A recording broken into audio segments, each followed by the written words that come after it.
everyone and welcome! In case you missed our last Sunday stream, we talked about Aatrox and we delved deeper into some of the theories regarding the Darkin. And if you follow this channel, you know that the Darkin and Targon have the deepest lore. It goes all the way to the very fabric of the universe of League of Legends. But you know what is better than a theory about Darkin or a theory about Targon? A theory that the Darkin are from Targon. Not from Mount Targon, oh no. I'm talking about the heavens, the place you get to see when you climb all the way up the mountain, if you are worthy. It's the real Targon. We know this place is real because it was mentioned in a couple of different stories. In Leona's lore it is mentioned like this. The sky burned with blazing light, a borealis of impossible colors and the suggestion of a majestic city of gold and silver. And in Pantheon's story we have this part. Then the heavens opened, the air shimmered like liquid, and a gateway opened before Atreus. Golden light spilled out, warming his face, and the city beyond the veil could be glimpsed. A place of inconceivable architecture and grandiose vision. A figure stood waiting for him, hand outstretched. He stepped forward to meet his guide, walking through the veil of reality to the real Targon. So we know that this place exists, but now we just need to connect the Darkin to it. The proofs are all over the place, so this theory might not be structured as well as all the others. On top of it, I believe that this theory will either be confirmed or scrapped when Aatrox's lore comes out. He talks about the creation of the Darkin a lot, so we might expect this theory to become obsolete later on. But without further ado, let's get into all the evidence. Let's start with his base bio that is now on PBE. Once honored defenders of Shurima against the Void, Aatrox and his brethren would eventually become an even greater threat to Runeterra, and were defeated only by cunning mortal sorcery. But after centuries of imprisonment, Aatrox was the first to find freedom once more, corrupting and transforming those foolish enough to try and wield the magical weapon that contains his essence. Now, with stolen flesh, he walks Runeterra in a brutal approximation of his previous form, seeking an apocalyptic and long overdue vengeance. From this, we know that the Darkin fought against the Void in Shurima. Now, this could have happened either after the events of Icathia, since that is when the Darkin invasion happened, or it might have been before that. There is no solid confirmation here. We just know that the Darkin invasion happened when Xerath was fiddling with the Sun Disk, but we don't know if that invasion was part of this. Either way, we know that the Darkin have the same goal as the Targonians. They fight back the Void. But something happened and it made people believe that the Darkin are evil, and Shurimans were able to seal them. We have an answer to this as well, but that will come later on. We know that Aatrox was the first one that freed himself, and that they corrupt bodies through the weapons in which they are sealed. So just like Rust and Kain, Aatrox was also wielded by someone who lost the inner battle. But now, let's go through his quotes where he talks about himself and others. Let's start with how Aatrox describes himself. Tricked into this existence, fallen slave entrapped by endless life, I shall become a beast, feeding on their destruction and making them lament my unholy birth. Tricked into this existence seems to refer to him being created or transformed against his will. If we were to go with the theory of the Darkin originally being Targonians, it seems like Targon wanted to create an army to fight back the Void, and in order to achieve it, they transformed their own people against their will. He also referred to it as an unholy birth, which means that some dark sources of magic were used for it. He also has a quote that pretty much confirms that he knows Targon. He knows about its existence and what it looks like. Which means that Aatrox had to be part of it at some point. The heavens, the endless skies folding into each other. Where are they now? And this is followed by a quote where Aatrox calls himself a former god. How far I have fallen! A god reduced to a prisoner! Once again, very strongly suggesting that he was a Targonian, and a potential former Targonian aspect. But then we have a quote that brings up a darker twist. See what beasts they have reduced us to. Creatures of flesh sustained only by this filth, blood and form. Aatrox also talks about himself being sustained by the blood of mortals, suggesting that maybe the Darkin were created by Targonians funneling mortal blood into the bodies of their comrades. It could also refer to the fact that Aatrox needs a mortal vessel to move. But then again, that body had to start somehow and it had to be created. He has another quote that talks about the exact same thing. Where I was excellence, I am deformed. Recast poorly with these crude materials. But this abomination of flesh well serves my murderous intent. But then we have another interesting one. I am but an unholy copy of life, a mockery of its freedom, and born in the cruel betrayal of the noble ideals I would have served. And born in the cruel betrayal of the noble ideals I would have served.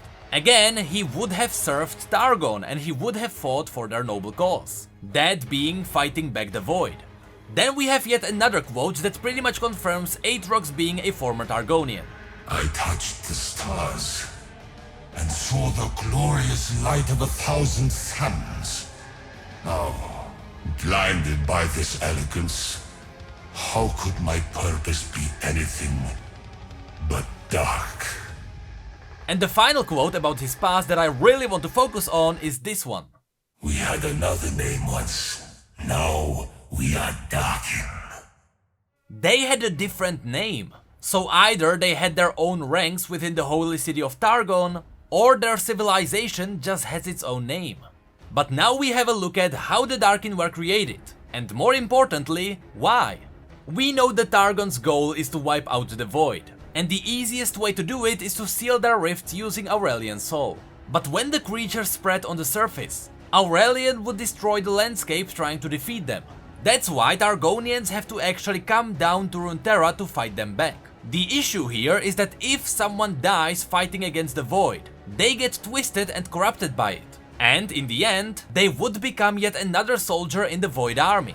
And this is why Targon needs to be very careful in their war. Every fallen aspect would be turned into an incredible weapon. So the only way to fight the war safely would be to ensure that their soldiers can't be corrupted. And that's where the Darkin come in. Aatrox has a few quotes against the void. He confirms that his masters are oblivion, which means nothing. Once in noble battle, I screamed against the silence. I stood as light against the darkness. Now, I serve a new master. Oblivion. This confirms that he is not corrupted by the void, because he would hear voices in his mind instead of nothing. If you want to interpret his quote in a different way, he said he screamed against the silence, obviously that being the void, and now he has a different master, which means it would have to be something else rather than the void. The other interesting void quote mentions his corruption. I cannot know if I was corrupted by the void, but at least my choices were not asinine. Since he cannot know, it suggests that he was created to be a soldier that couldn't be corrupted. That's why he cannot know. He was told that he can't be corrupted, but he wouldn't know until it happens. We also know that this new Darkin form is tormenting him, and he would rather fall to the void than stand it. It is confirmed by this quote. I stood against the void. Now, I would welcome it. So at this point, we know that Aatrox was previously part of Targon, and he was twisted against his will into a Darkin, a soldier immune to the corruption of the void, a perfect soldier to fight back the darkness. But there are many more connections to the other aspects and Targonians, so let's have a look at them. First of all, going back to Leona's lore. The Darkin being part of Targon might have been teased more than 2 years ago with the original Targon update. In Leona's story, she meets a golden-skinned boy with horns and bat-like wings up on the mountainside of Mount Targon. Golden skin, horns and bat-like wings. Who does that remind me of? That looks like a holy Darkin. This same boy later welcomed Leona to Targon when she reached its peak. Surprisingly, Aatrox doesn't have any quotes against Leona, so it's likely that the boy wasn't Aatrox but another Darkin. Or at least whatever the name they had, since at this point it wasn't Darkin yet. Visually, there is another important connection. Aatrox has two quotes against Gale and Morgana, two angels who highly likely come from Targon as well. In both of these quotes he refers to them with their names, which means that Aatrox knows them. Two angels from the heavens above. But looking at Aatrox, when he ults, he also transforms into an angel, and his animations very closely resemble Gale. His quote against her also suggests that while Gale is from Targon, she isn't really ascended. She's not an aspect. Die, Gale, knowing your potential will never be reached. Let me show you your error, Gale. You are not worthy of ascension. You are not worthy of the worms. So maybe being an angel is like a middle step between being a mortal and being an aspect. It's like being a common citizen in the heavens. And that's where the Darkin originally came from as well. Going forth, we also have some interesting interactions with Pantheon. Aatrox obviously knows him and he has some personal matters with him as well. This is evident by Aatrox saluting him and saying "Hail Pantheon." Hail, Pantheon! Let me hear you cry of friendship! Let me hear you scream of brotherhood! He mentions Pantheon talking about friendship and brotherhood. To me, it seems like Pantheon is trying to unite the Targonians, but the Darkin aren't really having it. Also, many people mentioned that maybe Pylus, the friend of Atreus, which is the Pantheon we know, might be Aatrox.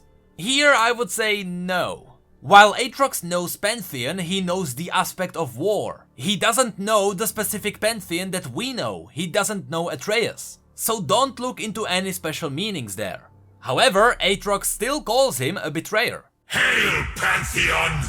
How noble and proud he carries himself! Come, betrayer! Come, fiend! This might suggest that maybe it was Pantheon's idea to create the Darkin in the first place. After all, he is the aspect of war. He would be the one creating more soldiers. Aatrox also has a quote against Tariq, but that doesn't have a lot of value to us. But the one interaction that is really important, and the one that pretty much sticks the last nail into our theory, is the one against Zoe. We know that Aatrox heavily hates Zoe. Every time he talks about her, he goes mad. But one of his quotes also reveals why he does so. I know it was you, trickster! You gave them the tools to trap me! Come! Let me kill you! 1,000 times isn't enough! He says that it was the aspect of change, the trickster who gave Shurimans the power to seal the Darkin. It was someone from Targon who knew how to seal them. And how else would someone from Targon know how to do it if the Darkin weren't one of the Targonians themselves? This one strongly suggests that the aspect of change gave Shurimans the key to seal the Darkin after they saw them as a threat.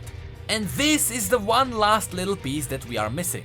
We still don't know why the Shurimans turned on the Darkin, since the Darkin were on their side in the war against the Void. Something must have happened. Maybe Targon saw the Darkin as a special weapon with one use. Maybe from the beginning they planned to get rid of them in the end. Or maybe they saw the blood magic that Targonians funneled into them as a valuable power mortals could use to defend themselves. I don't think Shurimans, or the Golden Warrior Queen that's mentioned in Varys' story, sealed them out of fear or greed for the power.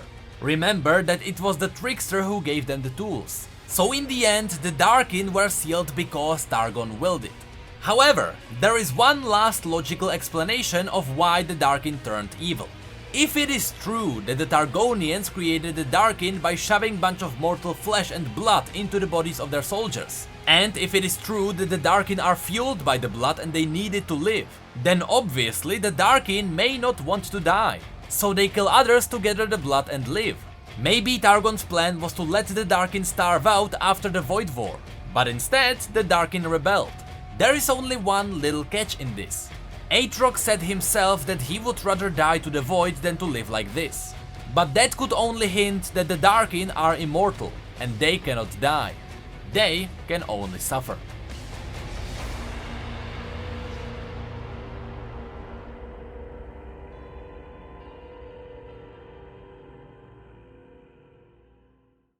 But that's going to be it for this theory. I love how the community gathered together for this. There are so many people with so many theories. Some say that maybe every Darkin is a fallen aspect. While that might not be impossible, I still believe that it is just the transformed angels from Targon, a middle step between a mortal and an aspect. But that's it for this video. So if you enjoyed it, feel free to like it and subscribe for more lore and news. If you'd like to chat, our social media, Twitch merch and P.O. Box will be in the description. Of course, massive shout out to our patrons for going the extra mile. Hail to all of you and bless you all. And with that, thank you all so much for being here and for your support, I really appreciate it.